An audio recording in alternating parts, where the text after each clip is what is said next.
भारत महान संतों की भूमि रही है। मानवता के पुजारी रामकृष्ण परमहंस भी उनमें से एक थे। यह उनका ही प्रताप था कि नरेन नाम का एक साधारण बालक उनकी शरण में आकर स्वामी विवेकानंद बन गया और उनकी दी हुई शिक्षा से पूरे विश्व को प्रकाशमान किया।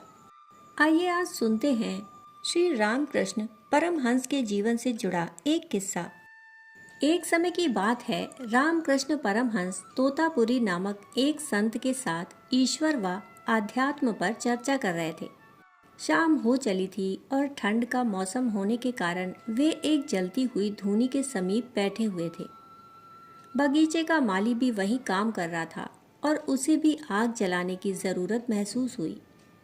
वह फौरन उठा और तोतापुरी जी ने जो धूनी जलाई थी उसमें से लकड़ी का एक जलता हुआ टुकड़ा उठा लिया। धूनी छूने की तुम्हारी हिम्मत कैसे हुई? तोतापुरी जी चीखने लगे। पता नहीं ये कितनी पवित्र है। और ऐसा कहते हुए वे माली की तरफ बढ़े और उसे 2-4 थप्पड़ जड़ दिए। रामकृष्ण यह सब देखकर मुस्कुराने लगे। उनकी मुस्कुराहट ने तोतापुरी जी को और भी खिन्न कर दिया।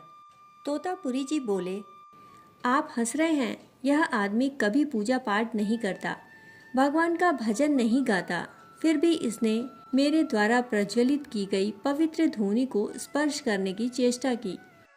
अपने गंदे हाथों से उसे छुआ, इसीलिए मैंने उसे ये दंड दिया।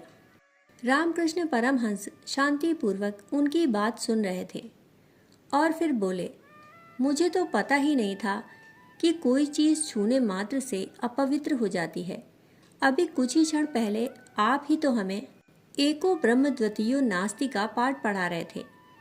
आप ही तो समझा रहे थे कि यह सारा संसार ब्रह्म के प्रकाश प्रतिबिंब के अलावा और कुछ भी नहीं। और अभी आप अपने माली के धूनी स्पर्श कर देने मात्र से अपना सारा ज्ञान भूल गए और उसे मारने तक लगे। भला मुझे इस पर हंसी नहीं आएगी तो और क्या होगा? परमहंस गंभीरता से बोले, इसमें आपका कोई दोष नहीं। आप जिससे हारे हैं वह कोई मामूली शत्रु नहीं है। वह आपके अंदर का अहंकार है जिसे जीत पाना सरल नहीं। तोतापुरी जी अब अपनी गलती समझ चुके थे। उन्होंने सौगंध खाई कि वह अब अपने अहंकार को त्याग देंगे और कभी भी छुआछूत और ऊंच नीच का भेदभाव नहीं करेंगे। स्वामी रामकृष्ण परमहंस का उपदेश है कि किसी भी व्यक्ति को, चाहे वह किसी भी कुल का हो, चाहे वह धनवान हो या निर्धन, कभी यह नहीं भूलना चाहिए कि हम सबको बनाने वाला एक ही है। हम सभी एक ही परमात्मा की संतान हैं और एक समान हैं। कहानी सुनने के लिए आप सभी का बहुत बहुत आभार।